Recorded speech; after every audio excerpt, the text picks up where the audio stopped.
Welcome to the 2022 F1 season review here at Crystal Racing, and I'm going to begin with your reject of the year, and it is none other than Mr. Daniel Ricciardo at McLaren Racing. He finished 19 of the 22 races, having 3 retirements, but he only scored points in 7 races. And only once did he beat Lando Norris in a straight fight, and that was towards the end of the year at Mexico. Of course, he was helped out a lot by a superior pit strategy where he went on the soft tyres, whilst everyone was faffing around the hard tyres. But all in all, that race at Mexico was the only time he beat Lando in a meaningful head-to-head. He ended the season in 11th place in the Drivers' Championship, scoring 37 points, exactly the same as Sebastian Vettel, who of course is retiring and spent the whole season driving a much slower Aston Martin. And worst of all, Ricciardo will rank 20th on my list. Of course, you've heard the news by now. He will return as a reserve driver for Red Bull in 2023, hoping to pounce on a bit of in a team turmoil between Max Verstappen and Sergio Perez, with of course Perez most likely to lose his seat if the team feels like he needs to be booted out. So all the best to Daniel Ricciardo, but for me, he ranks beneath even Nicolas Latifi because this is an 8-time Grand Prix winner. He should be doing far better than this. He still could not get his head around the handling characteristics of the McLaren. His preference for a strong front end and a strong set of brakes, which is something that the McLaren doesn't have at all. Spongy brakes and a weak front end and excessive understeer. Look, I know Lando Norris said he didn't like it, but yeah, he still came to grips with it. He got a podium at Imola and single-handedly dragged McLaren into 5th place in the Constructors' Championship. But of course, thanks to Ricciardo, McLaren missed out on 4th place in the Constructors' Championship, hence why Ricciardo is the reject of the season, and I think that's fair. Nicolas Latifi had a very disappointing 2022 F1 season. Only once did he score in a point, which was in the rain-shortened Japan race at Suzuka, where he scored 2 points, making it 4-2 in terms of points between him and Albon, but the statistics make it look like Latifi was a lot closer when actually he was even further off behind Albon than he was compared to Russell in the past 2 years. Only 6 times during 2022 did Latifi manage to finish in the top 15, and he was also involved in crash-related retirements at Saudi Arabia, where of course he brought out a safety car again, at France when he collided with Kevin Magnussen, and then once again at Singapore when he collided with Zhou Guanyu. And frankly, his exit from Formula 1 is well deserved, but although I did disqualify him a while back in the Italian Grand Prix, he has been reprieved by one other driver's pretty bad performance, so Latifi will rank 19th on my driver's ranking list due to the fact there was one other driver I was even more disappointed by, saving Latifi's blushes. All I want to say is best of the luck to Nicolas Latifi. You know, he's a nice guy, but he's not good enough for F1, and he is rumoured to be moving to IndyCar, possibly driving for Chip Ganassi, so all the best to the future. If you want to know about the other drivers' ranking series, please subscribe to this channel here at Crystal Racing, and I will see you again soon. Lance Stroll, for me, has been honestly one of the worst drivers on the grid this season, having scored 18 points to Sebastian Vettel's 37 points. Now, to be fair to Lance, the car is bad. They struggled severely at the start of the season, and whilst to his credit, he did score in 8 separate races. Only twice did he manage to score points that was within the top 9 above 10th place. Of course, those results coming at Singapore and Abu Dhabi. Of course, Singapore, after, of course, a lot of cars ran into trouble, such as Max and Lewis. But throughout the season, Lance, his driving was very rough. he lacked respect in regards to other drivers. He was, I mean, in particular, what happened between him and Alonso at the US Grand Prix. I mean, completely misjudged where Alonso was trying to overtake him. And Alonso, to be fair, wasn't completely innocent, but it did result in a 180-mile-an-hour takeoff for Alonso. And Alonso was incredibly fortunate to continue. And Lance Stroll contributed to his own retirement at that race. And truth be told, he was narrowly beaten in qualifying and in the races and in the points by a retiring Sebastian Vettel, who was of course in his hobby phase of his career, no longer truly 100% committed to F1, but Lance, for whatever reason, just could never get to grips with the car.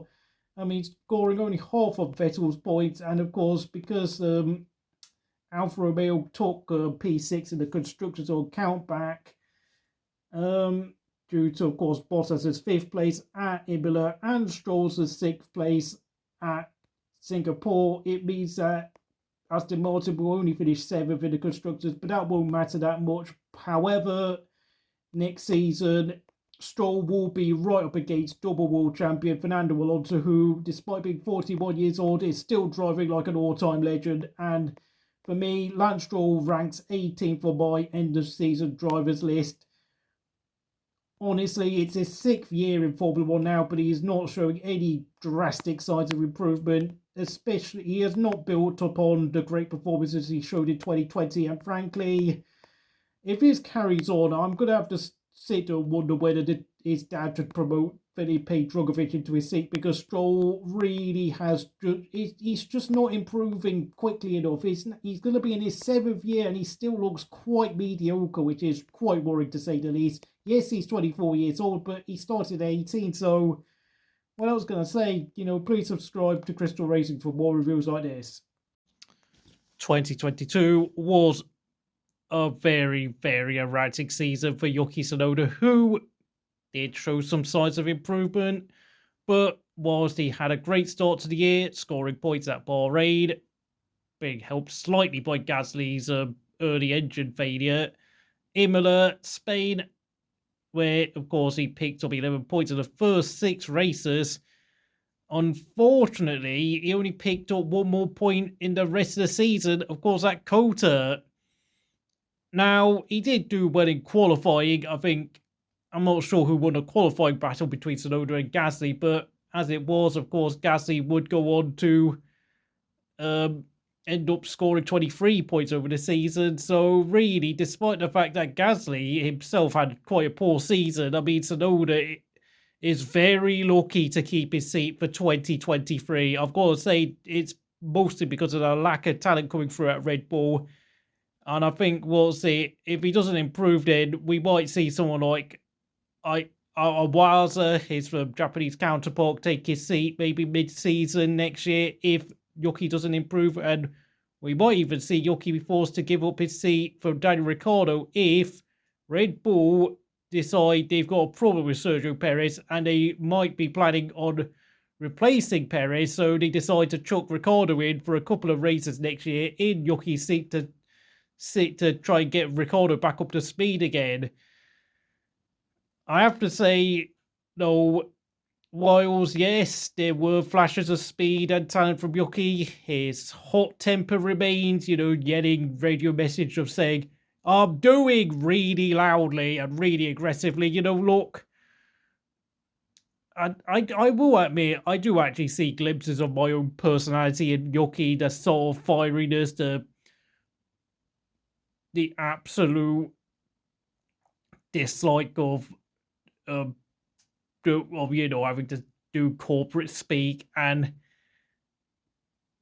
having to be very, just trying to, filtering out nonsense and noise from outside, but he needs to mature, I'm afraid, and frankly, next season is definitely going to be his last chance. He has to step up because the way he's driving, I think Nick de Vries is really my favourite to win the teammate battle at AlphaTauri next year. So you better step up your game, Yuki. It's now or never now. Zhou Guanyu became the first ever driver representing the People's Republic of China. Of course, before him, Alex Albon of Malaysia and Rio Haryanto represented Indonesia, also had Chinese ancestry, but nevertheless, Zhou made his debut for the Alfa Romeo Sauber team, scoring a point on his Grand Prix debut in Bahrain thanks to retirements to the Red Bulls and Gasly and a few others. His driving throughout the season was pretty steady, but it was not entirely amazingly impressive, apart from, of course, his run at Azerbaijan, where he was running in the points before his car retired, and he looked like he could finish P8. And then a week later at Canada and Montreal, where he scored 4 points with eighth place, and he scored another point again later on in the season, but I can't remember which race it was, I beg your pardon. But having said that, though, it was a pretty average season in my opinion, losing the qualifying battle to Bottas, only finishing the points 3 times, and of course, this is for a team who finished 6th in the championship. Zhou scored only 6 of his team's 55 points. Yes, he's a rookie, but nonetheless, it is very, very mediocre, if we're going to be honest. In fact, it was more or less around Giovinazzi's performances back in 2019. So I have to rate Zhou Guanyu 16th for my 2022 rankings. He needs to do better. It's not a disaster because, of course, he did keep the car out of the barriers most races, meaning that the cost of damage repairs were not too high for the Swiss team, but I'm pretty sure they will be expecting a lot more from him next season. Subscribe for more reviews. Mick Schumacher had a very average 2022 season for the Haas F1 team, only scoring points twice throughout the season, an 8th place at Canada, and of course 6th place at Austria, but he only got to Q3 3 times during the season, getting outscored by Kevin Magnussen. Of course, Mick scored 12 points, whilst Kevin scored at least 26, 27 points throughout the season. And as to be said, the crash bill for Mick was far too high for the Haas team to keep him on, if we're going to be truly honest. Yes, Hulkenberg is nearing 36 years old, but of course there were also complaints from the likes of Gene Haas and Gunther Steiner about Mick's attitude and Mick's entourage, such as, of course, his family members and all the sort of German press members constantly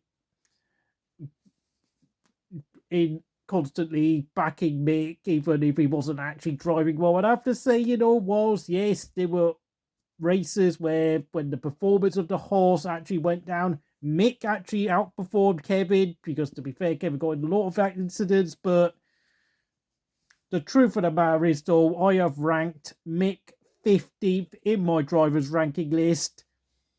Honestly, yeah, he could be a decent midfield driver if he cut out the sloppy areas and the crashes. Of course, being forced to sit out the race at Saudi Arabia after crashing in qualifying was a big red flag in terms of the team's trust in him. And it has to be said, he will not, I kind of think he doesn't really deserve a seat in F1 next season. It is very harsh, but truth be told, was a lot of people have written off his first season as a season wasted due to, of course, being forced to drive a car and no development in 2021 and having such a poor teammate in Nikita Mazepin. Frankly, Mick did not impress me much at all throughout the season. Yeah, he had a few very, very good races, but frankly, in terms of getting results, Mick needs to improve quite substantially, and hopefully a reserve driver role at Mercedes and maybe a part-time ride in DTM could sort him out. Yuki Tsunoda ranked 17th. Pierre Gasly ranked 14th. And of course, it was a very difficult season for the Frenchman, who, for me, struggled to get used to these new generation of cars. It does seem to me when you give Pierre Gasly a new car that he can't get the hang of. He does take a while to find his feet. But having said that, he still scored 23 points compared to 12 for Yuki Tsunoda. I know he's been heavily criticised, but for me, And yes, I know Pierre has to do a lot better than this if he wants to have a chance of beating Esteban Ocon at LP next season. Pierre Gasly was unlucky with that engine failure at Bahrain, and he was also taken out of the race at Miami thanks to Fernando Alonso, and of course that collision he had with Yuki Tsunoda at Silverstone.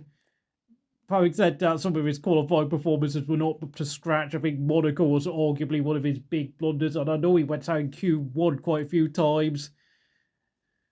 I think throughout the season he scored points at Bahrain, Saudi Arabia, 5th place at Baku, a circuit Pierre really likes, Belgium, Italy, and Singapore. Although, of course, whilst he did do well to qualify 7th at Marina Bay, he did drop down to 10th place mostly because the AlphaTauri this year was just an awful card. I don't understand. It just seems to lack grip around high-speed corners. I think that's the problem because all of Yuki's and Pierre's best result all came at circuits where there's a lot of slower speed corners. It's like it has a lot of stability through the slow corners, but for some reason, through the high-speed corners, it just doesn't have the grip or downforce. It's just not a very drivable car. And yes, I know I sound like I'm making excuses for the pair of them, but that just was not a good enough car. Like, the team doesn't deserve any better than finishing 9th. Like, I mean, unless you've got someone like Lewis Hamilton, Leclerc, or Verstappen to drive it, then, I mean, most of the drivers probably would only get 9th place because, frankly, I think the likes of Haas and definitely Aston Martin had a better car, a more drivable car, both in qualifying and in the races. And what can I say, really? I mean, AlphaTauri really are looking like the old Minardi team of the past, really. It's like they're kind of regressing back to their natural state of being backmarkers. And, you know, thank goodness Pierre's leaving this team because I've had enough. I mean, you can tell Pierre's had enough of the Red Bull program. It doesn't really nurture drivers very well. It just seems to just eat and chew out drivers like there's no tomorrow. And I'm glad Pierre's out of it because he doesn't need Herbert Marco constantly whining about him in the media. Oh, get over yourself, Marco. The only driver you care about is Max Verstappen. And look at how he's behaved in the past few races, yeah? So, you know, Pierre Gasly ranked 14th, Yuki Tsunoda 17th. I forgot to mention that on Yuki's segment, but come back for more videos here at Crystal Racing. Kevin Magnussen had a decent comeback to Formula 1 in 2022. The Haas driver scored points at Bahrain, Saudi Arabia, Imola, Silverstone, Austria and Kota, and also scored points in the sprint races at Imola, Austria, and of course the Sao Paulo sprint event, where of course he started from pole position for the very first time. It was also Haas's debut pole position in Formula 1.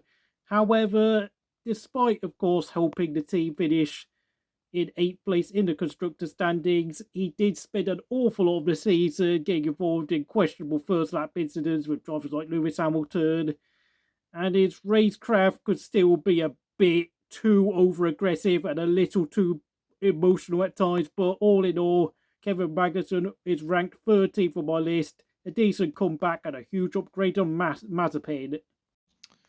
2022 was a very, very erratic season for Yuki Tsunoda, who did show some signs of improvement, but whilst he had a great start to the year, scoring points at Bahrain, being helped slightly by Gasly's early engine failure, Imola, Spain, where, of course, he picked up 11 points in the first 6 races.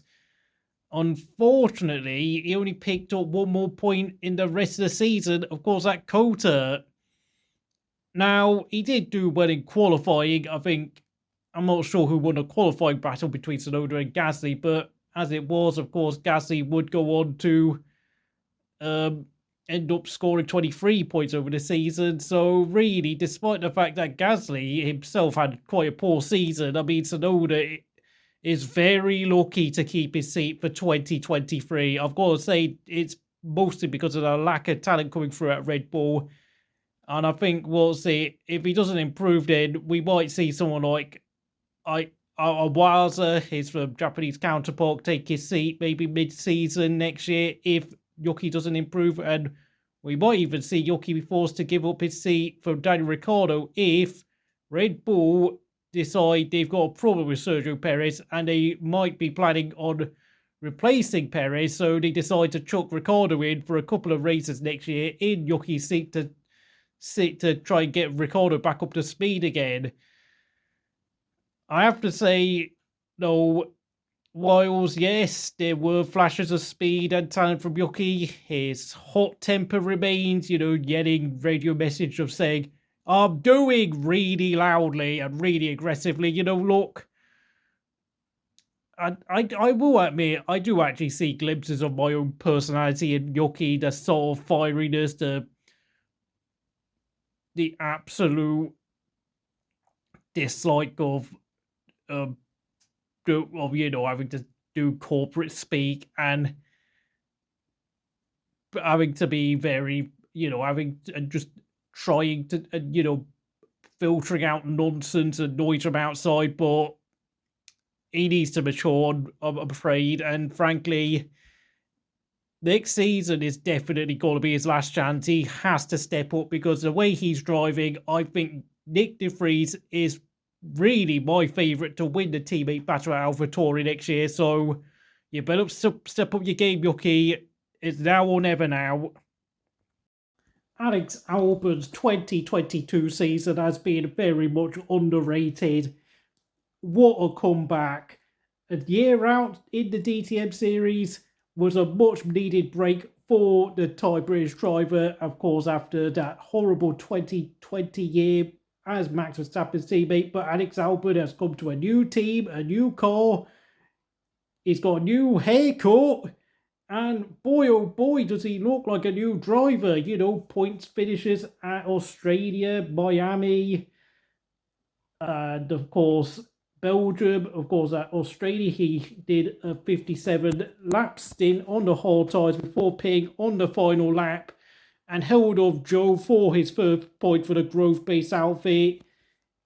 He scored 2 points at Miami in another fantastic drive. And then, of course, at Belgium, he qualified in Q3 for the first time for the Williams boys, starting in 6th place and dropping down to 10th place, holding off a gaggle of cars in that truck of a Williams. Only twice did Albon fail to finish outside the top 15 in what has been an underrated season. And for me, Albon is actually 12th on my driver's ranking list. A hugely impressive season, I've got to say. It's so much so I'm actually going to support him from now on. And of course, he will be getting Logan Sargent as a teammate next season, providing a new challenge. Hopefully, will push him on further on, because I really do think there is a very good driver inside of Alex Albon. If you want to know other rankings, please subscribe to this channel, Crystal Racing, and I'll see you again next time. Sebastian Vettel had a formidable swan song to his F1 career in 2022, scoring 10 times in the 20 races he competed in during the season in an Aston Martin that started off the season quite poorly. He outscored his teammate Lance Stroll by 37 points to 18. And for me, Sebastian Vettel deserves a ranking of the 11th. Maybe you could say he's unlucky to miss out on the top 10, but I do think there is at least one other midfield driver who was just a slightly bit better than Vettel this season, which of course was Bottas. But having said that, though, I'm going to wish Sebastian Vettel all the best for his career in the future, his life in the future. Of course, he had outstanding drives at Baku where he finished 6th. 8th place at Singapore circuit where he's won 5 Grand Prix at, and of course 6th place at his favourite track at Suzuka, where he held Alonso off to secure P6 by just a split second in a photo finish in a pouring rain, and of course had a superb qualifying session the day before. But unfortunately, all good things come to an end, and I think at the age of 35, Vettel has decided to put his family first, and he doesn't feel sense that spending any more years driving around in the midfield is really worth his time or effort. Of course, we all know he's been talking about his politics and his activism, and to be honest, I do kind of sense the the passion and the desire to be an F1 finally fading away. In hindsight, it does appear he is retiring about maybe a couple of years too soon, but with four World Championships and 53 Grand Prix wins and numerous pole positions and fastest laps, he's got nothing left to prove. He was clearly still one of the best drivers in the midfield. I mean, and there were certain races, particularly at Singapore and Japan, where you felt like if he still was in the top car, he probably would have challenged for the race win, but alas, Vettel can be proud of what he's done. You know, he had 39 Grand Prix wins and 4 World Championships by the age of 26. He was winning at a faster rate than he was developing as a driver.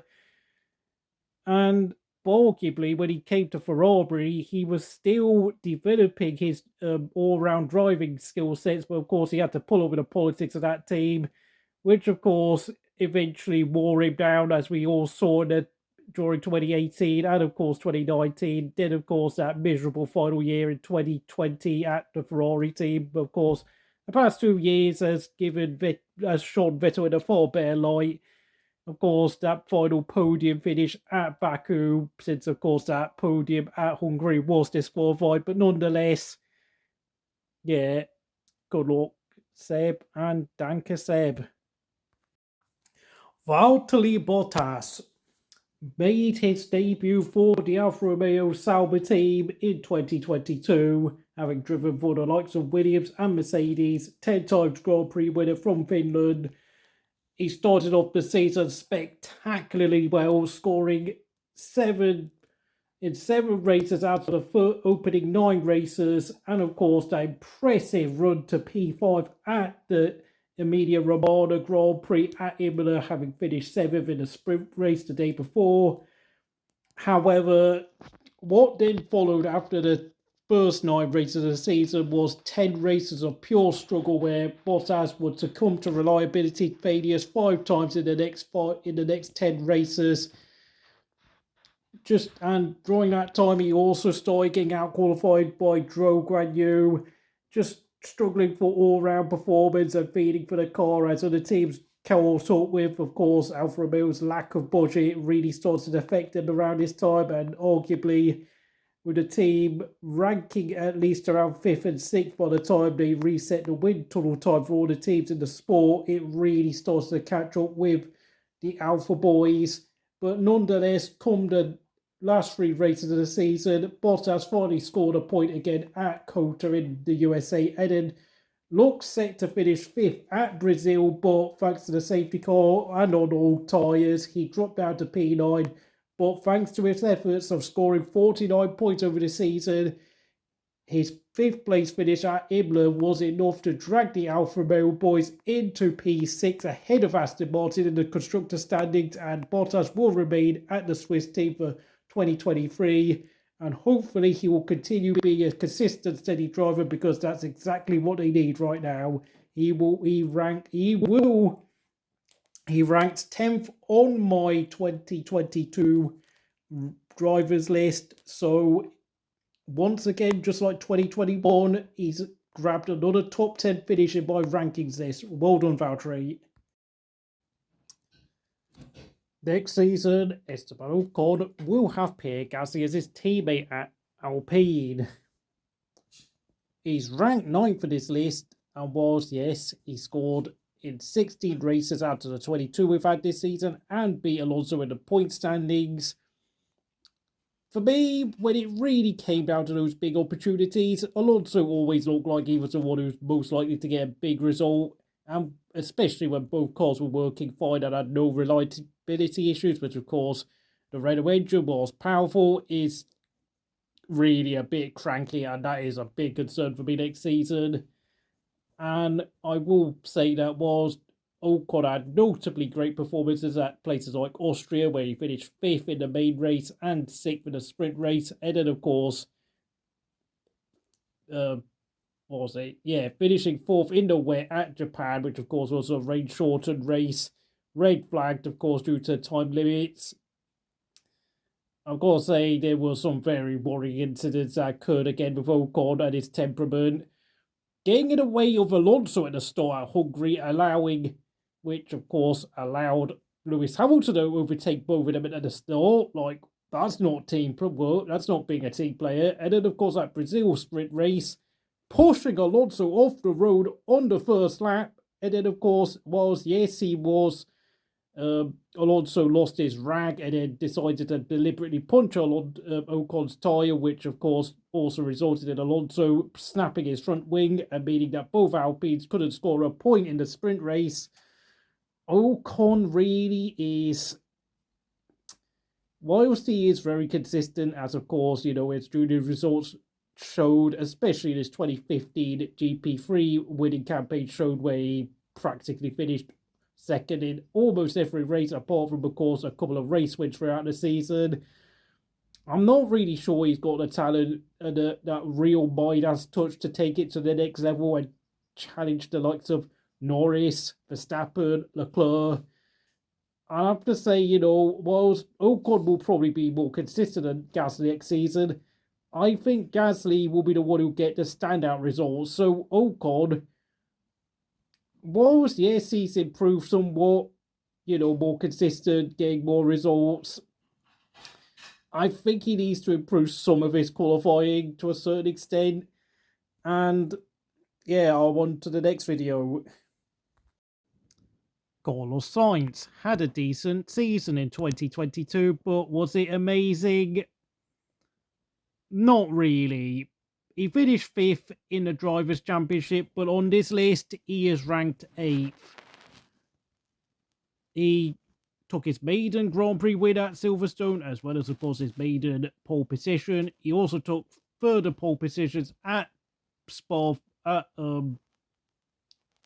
the American Grand Prix, and, of course, Spa-Francorchamps, where, of course, he beat Charles there, but as well as taking 2 fastest laps and 9 podiums over the season, he didn't really keep up with Charles Leclerc in terms of race pace, and whilst the Ferrari strategy team was a problem for both him and Leclerc, Carlos Sainz did appear to struggle with tyre management even more severely than Charles did, particularly at Spain when he finished 4th. But his tyre degradation was horrendous in a race where his teammate had been leading before of course, Leclerc broke down with engine issues.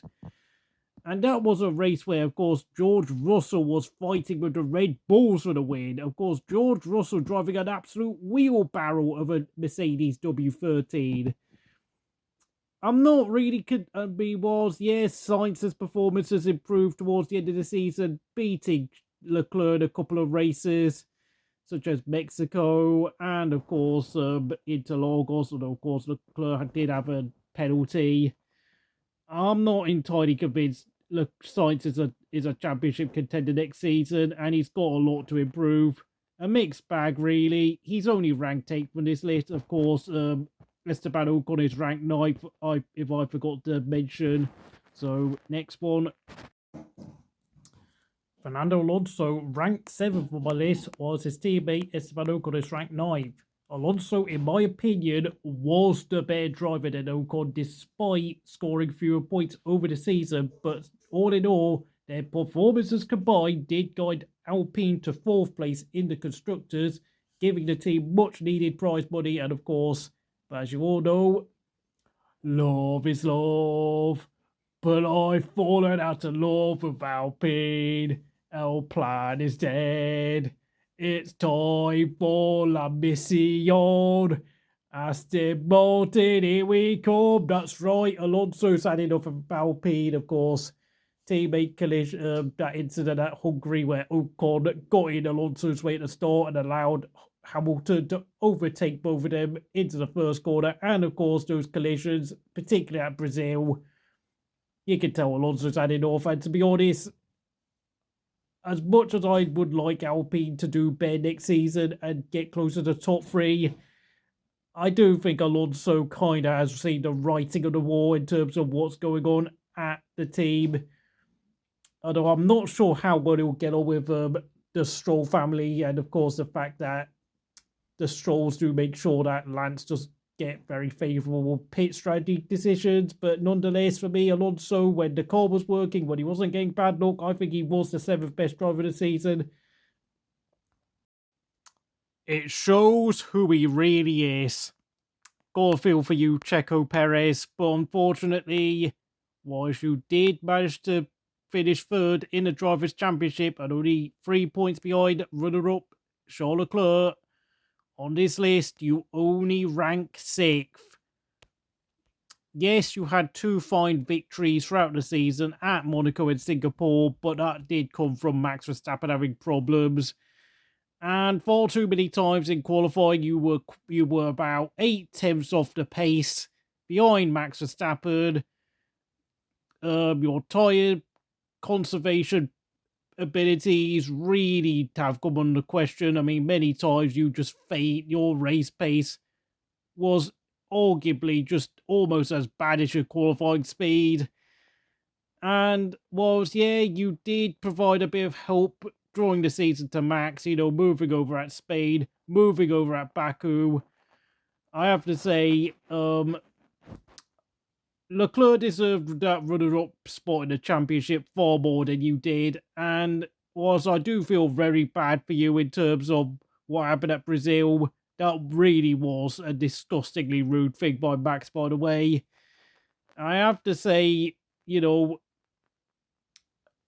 are dispensable to this Red Bull team if next season you continue struggling for pace.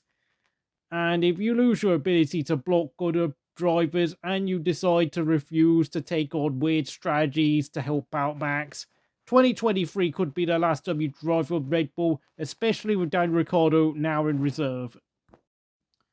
Lando Norris had an impressive 2022 season for McLaren Mercedes Racing, scoring 122 points, finishing in the points 17 times over the season, and scoring a podium at Imola.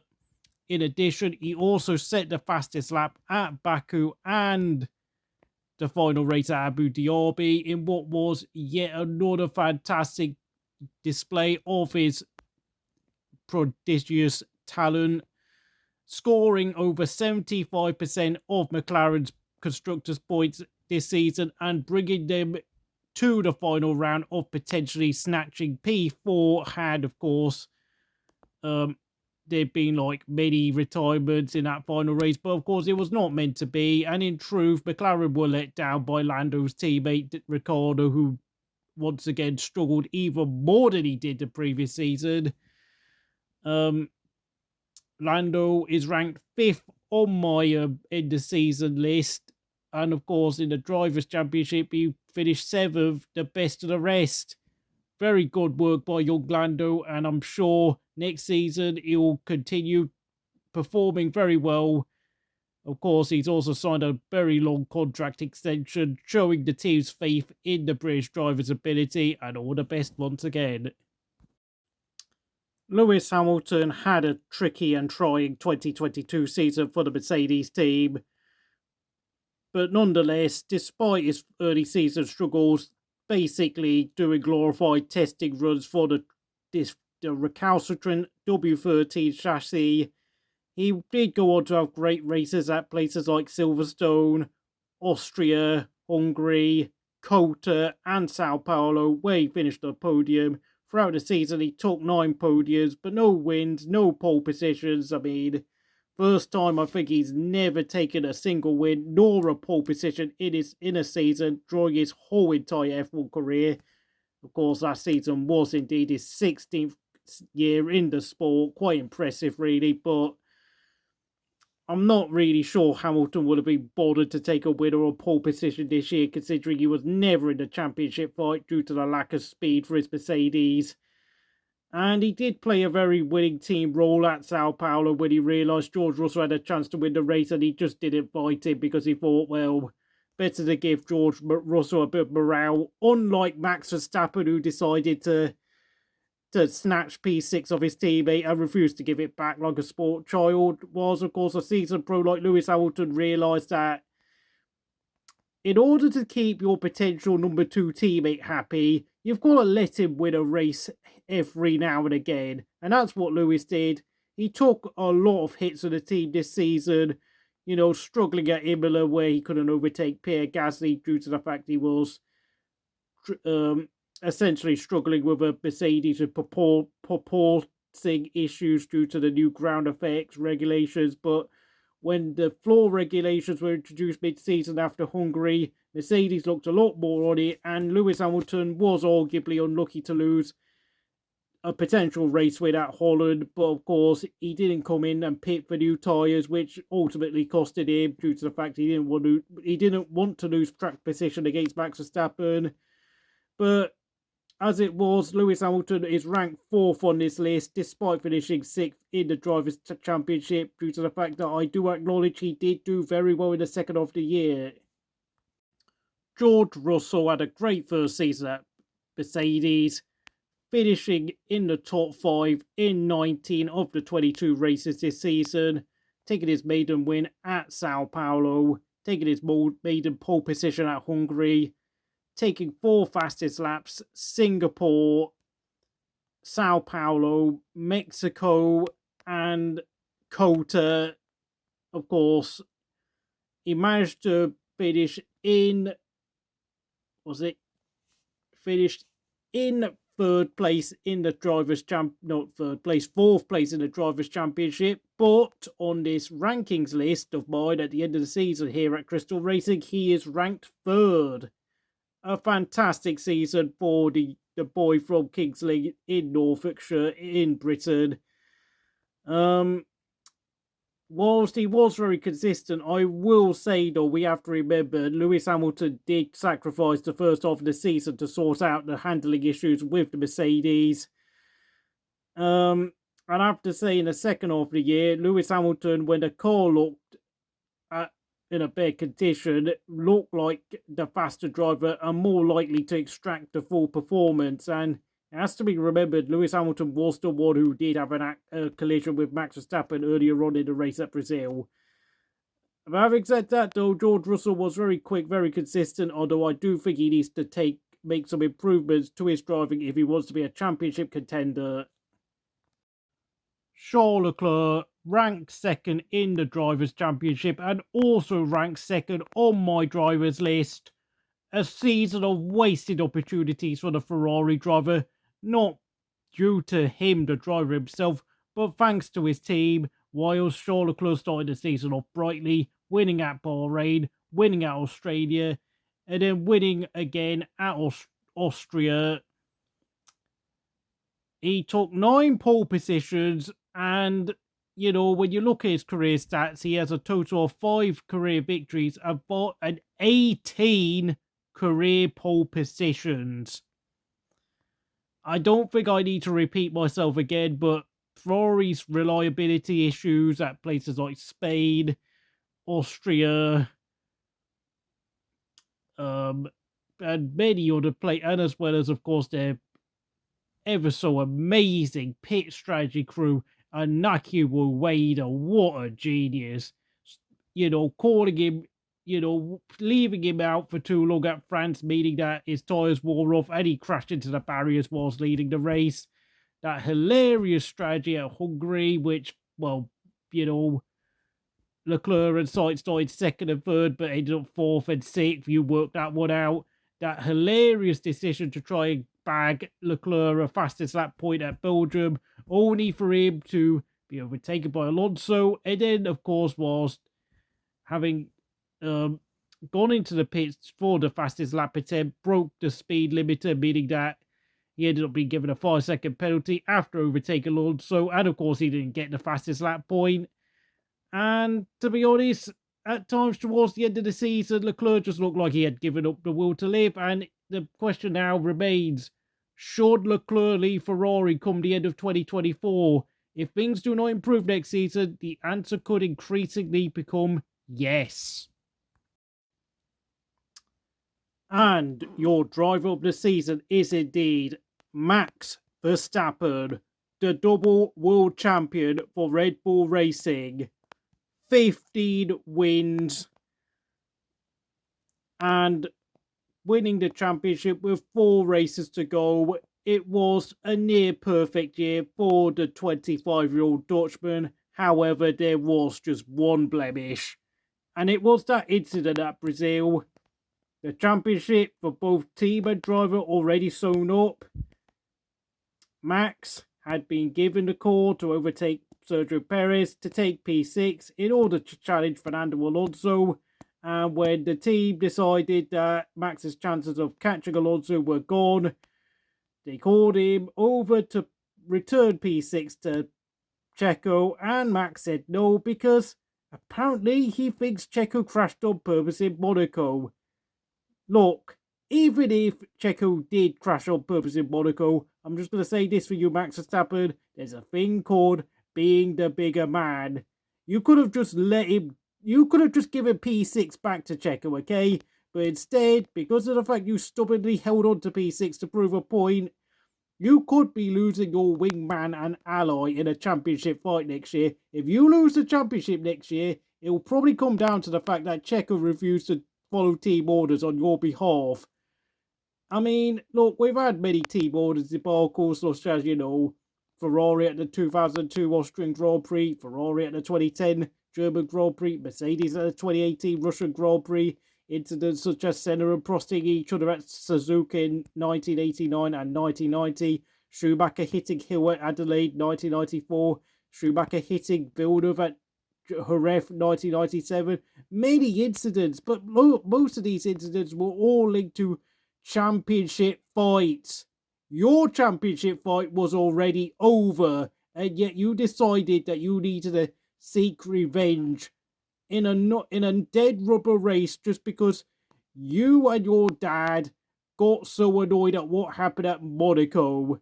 You really do need to start looking at your inner circle, Max. And I've got to say, the Red Bull management, Christian Horner in particular, have really now allowed Max Verstappen to become a dictator. It's a worrying situation because, honestly, Max Verstappen is an amazing talent, but he does have streaks of Fernando Alonso inside of him.